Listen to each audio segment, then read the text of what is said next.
আমার গাজীপুরের সবচেয়ে বড় আওয়ামী লীগার যে ছিল, সে গাজীপুরের বিএনপির কার্যনির্বাহী সদস্যের পরিবারে দীর্ঘ 1.5 মাস থেকেছে, খেয়েছে রিসোর্টে। আমরা এমন এক বাংলাদেশে বাস করি। এই দেশে বড় ভাই যদি একটু সমৃদ্ধ হয়ে যায়, ছোট ভাইয়ের মধ্যে ঈর্ষা চলে আসে। তা আমার কেন এই অবস্থা, ভাইয়ের কেন এত ভালো অবস্থা? এটা এটা ন্যাচারাল গ্রোথ বাংলাদেশের। আমরা একটা গল্প শুনছিলাম যে আহ জান্নাতে নাকি সব ফেরেশতা, মানে ফেরেশতারা যারা বিভিন্ন দেশ থেকে গেছিল, যাওয়ার পরে সবাইকে চাপা দিয়া জাহান্নাম থেকে যাতে উঠতে না পারে চাপা দিচ্ছিল। কিন্তু বাংলাদেশিদেরকে কোনো ফেরেশতা নিয়োগ করেন। জিজ্ঞেস করছে বিভাগ বাংলাদেশে নিয়োগ করেন না কেন? বলছে বাংলাদেশিরাই বাংলাদেশের টাই না এই জায়গায় রাখবে, এই জাহান্নাম থেকে উঠতে দিবে না। তো বাংলাদেশের যে দুরবস্থা, এই দুরবস্থার উত্তরণের কোনো সুযোগ, আমি আমানুল্লাহ আমান ভাই যেভাবে বারবার বলছিল, বাংলাদেশে কোনোভাবে আর বিপ্লব হবে না, কেউ রাস্তায় নামবে না, কেউ রক্ত দিবে না, মোটামুটি ওই গল্পের সাথে একবারে হুবহু মিলে যাচ্ছে আর কি। আসলে বাস্তবতা এক। 2 নম্বর বিষয় হলো, ভাই অনেকগুলো বিষয়ের অবতারণা করেছেন। সর্বশেষ দিকে আসি, উনি বলেছেন যে ফেসিবাদদের বিএনপি ছাত্রদল তারা কোনোভাবেই কোনো ওন করছে না, দূষণ হিসেবে ভূমিকা পালন করছে না, সহযোগিতা করছে না। ওনাদের কথা মেনে নিয়েই বলছি, পত্রিকাগুলো মিথ্যা হোক, গত 7ই জানুয়ারি বাংলাদেশে এই যে ফেসিবাদের সদস্য সচিব, মূল স্টিয়ারিং যার হাতে ছিল, সেই উবাইদুল কাদেরকে পালিয়ে যেতে সহযোগিতা করেছে যশোর জেলা যুব দলের সাধারণ সম্পাদক আনসারুল হক রানা। এটা বিএনপির কেউ আলাদিন অস্বীকার ভাই, করে প্রথমে নাই। একটু বেটর দিলাম, প্রথমে একটু প্লিজ না, ভাই, আমি এটা আমি নিয়ে আমি একবারে আমি নানামুখী এই ইখতিলাফ কথাটার আছে। উত্তর শুনেন। আপনি এটা বলার নানামুখী সাথে ইখতিলাফ সাথে, আছে। আমি এই কথা আমরা তো বলার শুনছি আপনাদের আপনার সহযোগিতা ঠাকুরগাঁও আপনার না না, বালিয়াকান্দি দিয়ে আপনার গেছে। কথা বলার, আপনার কথা বলার সাথে সাথেই উত্তর আমার রেডি ছিল। আমি কিন্তু উত্তর দেইনি। জাস্ট মানে লিসেন মি, একটু শুনেন। মানে লেট মি ফিনিশ, আমাকে ফিনিশ করতে দেন, তাহলে সুবিধা হয় আর কি, আপনার জন্য ভালো হবে। দেখবেন ক্রিয়েটিভিটি আরো বাড়বে। তাৎক্ষণিক reaction is not good for, মানে সবসময়, সবসময় ভালো না। একটু মোটিভেট করে নিজেকে চিন্তা করলে ভালো। থ্যাংক ইউ ভাই, থ্যাংক ইউ ভাই, যেটা আগান। বলছিলাম, জি, তো যেটা বলছিলাম, দর্শক চিন্তা করবে যে এই তথ্য কতটুকু সত্য, কতটুকু মিথ্যা। দর্শকরা এটা দেখছে, যশোরবাসীও দেখেছে, এবং অনেকে জেনেছে। আমি জানি আমার গাজীপুরের সবচেয়ে বড় আওয়ামী লীগার যে ছিল, সে গাজীপুরের বিএনপির কার্যনির্বাহী সদস্যের পরিবারে দীর্ঘ 1.5 মাস থেকেছে, খেয়েছে রিসোর্টে। এরপরে একটা পত্রিকা এসেছে, আওয়ামী লীগের আব্দুল মোমেন সাহেব গাজীপুরের বিএনপির এক নেতার রিসোর্টে থেকেছে, সে বুফেতে খাচ্ছে।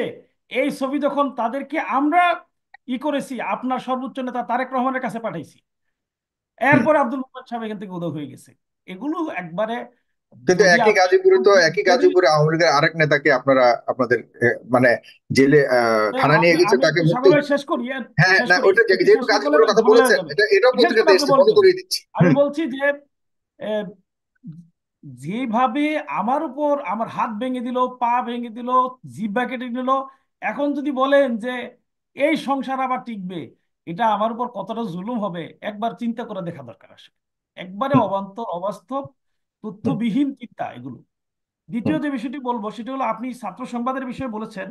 ছাত্র সংবাদের এই লেখাটি ছাত্র সংবাদ ইতিমধ্যে এখান থেকে সরিয়ে দিয়েছে, দুঃখ প্রকাশ করেছে, এবং ভবিষ্যতে দুঃখ এরকম হলে দুঃখ প্রকাশ তো পরে করেছে সাউদি আরবে। হ্যাঁ, একটু যদি বলি, উনি খুব উনি খুব উনি কিন্তু ক্যাটাগরিক্যালি আমান আমানুল্লাহ ভাই আমান কিন্তু একটা বলেছেন, একটা কথা বলেছে, খুব আমান এটা ভাই সবার বলেছেন মনের যে কথা, এই বিষয়ে যে আপনাদের কোনো কোনোভাবে বক্তব্য নাই। 1971 সাল নিয়ে কোনো কিছুই টলারেট করার সুযোগ নেই। এটা বাস্তব আমি সত্য কথা, বলছি, কেউ এটা আমি নয়। সাগর ভাই বলি, কিন্তু প্রথম দিকে তো এটা বাতিল আর করবে না সাগর ভাই এমন কথা শুনেন, বলেছে। আমি বলি, আমার গা ভিজে গেছে, আমাকে মুছতে দিবেন, এই হুম, সুযোগ তো দিবেন নাকি?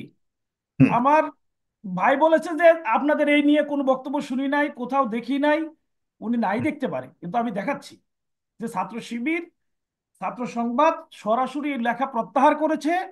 এই হুম, ব্যাপারে যিনি দায়ী, সংশ্লিষ্ট সম্পাদককে সেখান হুম। থেকে পদত্যাগে বাধ্য করেছে। এখন আর দায়িত্ব নেই। আমি নিজে আগে ছাত্র শিবিরের আজকে সকালবেলা কেন্দ্রীয় অফিসে গিয়েছি। কিন্তু এটা তো বাতিল এই করেছে ব্যাপারটিতে, পরবর্তীতে চাপের এই ফলে। ব্যাপারটিতে এই ধারণা লালন করে কিনা ছাত্র? অবশ্যই না, ছাত্র শিবির কোনোভাবেই এটা লালন করে না। আমি ছাত্র শিবিরের সাবেক কেন্দ্রীয় সভাপতি হিসেবে বলছি, হুম, মুক্তিযুদ্ধের ব্যাপারে এই ধারণা আমি লালন করি না। ছাত্র শিবির যদি এটা লালন করে, আমার ছাত্র শিবিরের সাথে, জামাত ইসলামের সাথে কোনো ধরনের সম্পর্ক থাকবে না, কোনোভাবে সম্পর্ক থাকবে না। এই চিন্তা কোনোভাবে লালন করে না। কারণ কোটি কোটি টাকা আমি ছাত্র শিবিরে থাকা অবস্থায় বাংলাদেশের স্বাধীনতা সার্বভৌমত্ব রক্ষার জন্য ব্যয় করেছি। লক্ষ লক্ষ জনশক্তিকে সময়, ঘাম, শ্রম, মেধা, যোগ্যতা ব্যয় করার জন্য সভা, সেমিনার, বক্তব্য, র্যালি, মিছিল করেছি। এই ছাত্র শিবিরকে এখন যদি বলেন যে ছাত্র স্বাধীনতা হরণ সংগঠনের করেন, প্রেসিডেন্ট আইয়ুব তাহলে ভাই ছাত্র কোটি কোটি শিবিরের টাকা উপর কই কি পাইলেন মাত্রায় ভাই? জুলুম করা হবে? ছাত্র শিবিরের না, কিন্তু এই একটা কোটি 16ই কোটি টাকা ডিসেম্বর কোথায় পাবেন পেলেন না।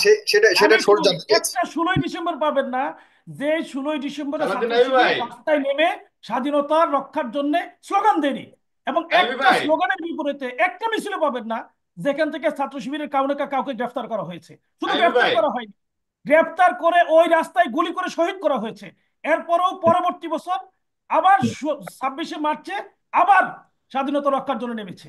হাজার হাজার ভাইয়ের মামলা মামলার শিকার হওয়ার পরও আবার স্বাধীনতার জন্য, মুক্তিযুদ্ধের জন্য, দেশপ্রেমের জন্য, সার্বভৌমত্বের জন্য ছাত্র শিবির রাস্তায় নেমেছে। এই ছাত্র শিবিরকে আপনারা যদি স্বাধীনতা নিয়ে প্রশ্ন তোলার মতো কথা বলেন, আমি একটু বলবো কি জানেন, এই প্রসঙ্গ কেন আসে জানেন?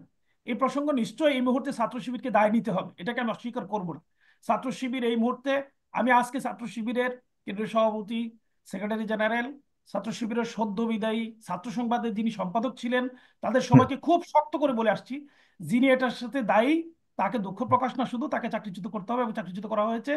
এবং ভবিষ্যতে এরকম ঘটনা যাতে না ঘটে, এ ব্যাপারে যথেষ্ট সজাগ এবং সতর্ক থাকতে হবে।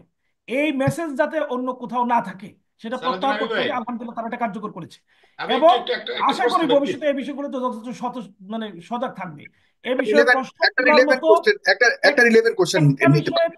এটার সাথে রিলেট করে আপনি পুরো ছাত্র শিবিরকে একটু একরোট একটু আইয়ুব করে ভাই প্লিজ। কথা একটা বলবেন, এটা একটা আসলে সম্পূর্ণ প্রশ্ন। ইনজাস্টিস হবে, অযৌক্তিক হ্যাঁ, হবে, ইলিগালি আমি বলবো এটা, আসলে একদম স্পষ্ট লিগালি। যে যে ঘটনাটি ঘটেছে এটি নিয়ে ছাত্র শিবিরের সাবেক সভাপতি জনাব সালাউদ্দিন আইয়ুবী স্পষ্ট করে দিয়েছেন। প্রিয় দর্শক, শুধু আপনারা ছাত্র শুনতে শিবির না, পাচ্ছেন ছাত্র সংবাদ, ছাত্র শিবির সবাই এ জাতিসংঘের ব্যাপারে দুঃখ প্রকাশ করেছে, জি। লেখা প্রত্যাহার করেছে এরপর এবং জামাত এ ব্যাপারে ইসলামের সচেতন থাকার অবস্থা তো ব্যাপারে আছে। একটা প্রতিবাদ সম্পূরক ব্যক্ত প্রশ্ন করেছে, নেন, অবস্থান একটা ব্যক্ত করেছে। সম্পূরক প্রশ্ন আমানুল্লাহ, একটা সম্পূরক প্রশ্ন। না না, উনি প্রথমেই অস্বীকার করছে এটা এটা শিবিরের ছাত্র শিবির কর্তৃক প্রকাশিত এবং শিবিরের কেন্দ্রীয় সভাপতি কর্তৃক সম্পাদিত একটি প্রকাশনা, ঠিক আছে? সেইটা ওনারা যে এত ওনাদের জেনারেল সেক্রেটারি কয়দিন আগে বলছে যে শিবিরের চেইন অফ কমান্ডটা হচ্ছে এমন, হুম, কোর্ট জাহিদুল ইসলাম এখন যে সভাপতি, সে কয়দিন আগে বলছে যে ওনাদের চেইন অফ কমান্ডটা হচ্ছে এমন যে 9 মাত্রার ভূমিকম্প যদি হয় তাহলে একদম তৃণমূল থেকে কেন্দ্র পর্যন্ত যে সিদ্ধান্ত হয় ওইটাই সবাই বাস্তবায়নের চেষ্টা করে। আলাউদ্দিন সালাউদ্দিন আইয়ুব ভাই ঠিক না? এই কথা জি বলছে। জি। তো হুম। হ্যাঁ, কেন্দ্রীয় সভাপতি সর্বোচ্চ দায়িত্বশীল, তার সম্পাদনায় বাংলাদেশের মুক্তিযুদ্ধকে নিয়ে এই ধরনের গর্হিত মন্তব্য হুম, উনি না দেখে কি এটা ছাপাইছে নাকি ভাই? তো সেইটা কখন? গতকালকে সালাউদ্দিন আইয়ুব ভাই বললো যে এটা সরিয়ে নিয়েছে, দুঃখ প্রকাশ করছে। গতকালকে ওনাদের জেনারেল সেক্রেটারি টকশো দেখেন নুরুল ইসলাম সাদ্দামের, গতকালকে সে হুম, সেইখানেও ওই স্ট্যান্ডের পক্ষে ছিল। সে বলছে যে এইটা কি বলে এত পরে কেন ইন্টেনশনালি সামনে নিয়ে আসলো, কিন্তু এটা নিয়ে যে দুঃখ প্রকাশ, সেই বক্তব্যটা আমাদের সেক্রেটারি গতকাল কালকে কি আমি কোন চ্যানেল টক সেটা আমি ভুলে গেছি, সে কিন্তু এটা নিয়ে এখন কোনো এখন ধরনের কোনো সে জি। বলছে যে এত পরে কেন আনা হলো, এত পরে আনা হোক আর 50 বছর পরে আনা হোক, একই যারা বাংলাদেশের স্বাধীনতাকামী তাদের দৃষ্টিতে আসলে এই বিষয় নিয়ে তীব্র বিরোধিতা যে আমাদের রয়েছে কোনো এবং এই সময় এই প্রশ্ন স্ট্যান্ডে উঠতেই পারে, স্বাভাবিক। জি, শিবিরকে জি, জাতির জি, কাছে জনাব ক্ষমা চেয়ে সালাউদ্দিন ভাই, তারপরে আমরুল বাংলাদেশের আমান ভাই স্বাধীন ওই করা পুরো উচিত। জি, বক্তব্যটা, জি, আমরুল আমি আহমদ, ধন্যবাদ ওনার ধন্যবাদ প্রশ্নগুলো সালাউদ্দিন ভাই। আসছে, ওনাকে প্রশ্নের জন্য হুম, যথেষ্ট সময় দিচ্ছেন আমার মনে হয়। হুম, উনি আমরুল আমান ভাই যে কথা বলেছেন, আবার আমি বলবো আপনি একটু কষ্ট করে সব বিষয় খুব ভালো করে খেয়াল করে তারপর এখানে প্রেজেন্ট করবেন। উনি যে প্রসঙ্গে বলেছে 50 বছর, ওই প্রসঙ্গের সাথে এটার সাথে কোনো সম্পর্ক নেই। আপনি এইটাকে কোট করে ওটার সাথে সম্পর্কিত করছেন, এটা আসলে যৌক্তিক না। যে হুম, আমি এরপরে যে বিষয়টা বলতে চাই, বাস্তবতা হলো যে হুম। আসলে এই প্রসঙ্গগুলো কেন হঠাৎ করে খুব হট টপিক হয়ে যায় জানেন? আপনাদের টকশো গুলো যেন ভালো ভিউ হয় এই জন্য, আর কিছুই না।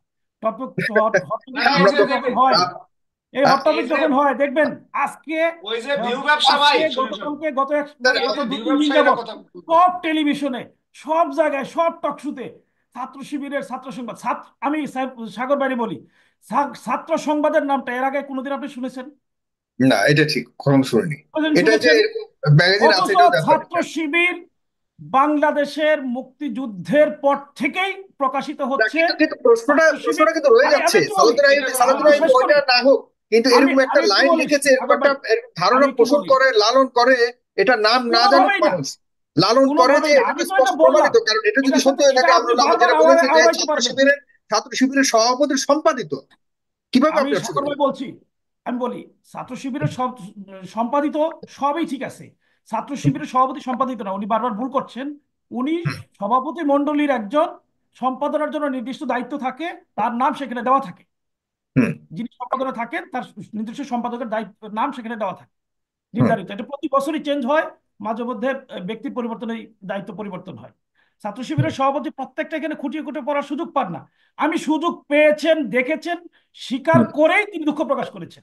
সুতরাং হুম। আপনি এটাকে এখনো যদি লালন করেন, তাহলে এই বাংলাদেশে চলতে পারবেন না। রাইট, না সেটা এই ঠিক দুঃখ আছে। প্রকাশের এটা সুযোগ তো দিতে হবে আপনাকে। রাইট। হুম, এই সুযোগ যদি আপনি না দেন, তাহলে আপনি কেন তাকে, তাহলে গুলি করে তাকে মেরে ফেলেন। হুম। এটা নিয়ে না না, বারবার কথা বলবেন, বাংলাদেশকে এইটাই আপনার, বাংলাদেশকে যদি অস্বীকার এইটাই করে বারবার তার বলবো। বাঁচার দরকার একটা নেই এই বাংলাদেশে। এই যে মানে না, একটা বিষয়কে প্রথমে চাউল থেকে খিচুড়ি বানালেন, খিচুড়ি থেকে ব্লেন্ডার করলেন, ব্লেন্ডার করে জুস বানালেন, এরপর আপনার মজা লাগতেছে না, কিরে এটা এরকম কেন? হুম, আপনারা তো আমাদের এটা নামে এইটা মিথ্যে ঠিক না। ফটোকাট করে আমি এই ছড়ায় প্রসঙ্গের ছড়ায় জায়গায়, দেন, তো এই আপনারা প্রসঙ্গে এত ইতি বড় টানতে একটা কথা চাই। বলেন, এটা আলোচনা আনবো আমি না আমরা। আমরুল্লাহ ভাই, এই এই প্রসঙ্গে ইতি টানতে চাই এভাবে জি যে জি আসলে জি জি, এর প্রসঙ্গে এই পরবর্তী। প্রসঙ্গে জি। ইতি টানতে চাই যেভাবে যে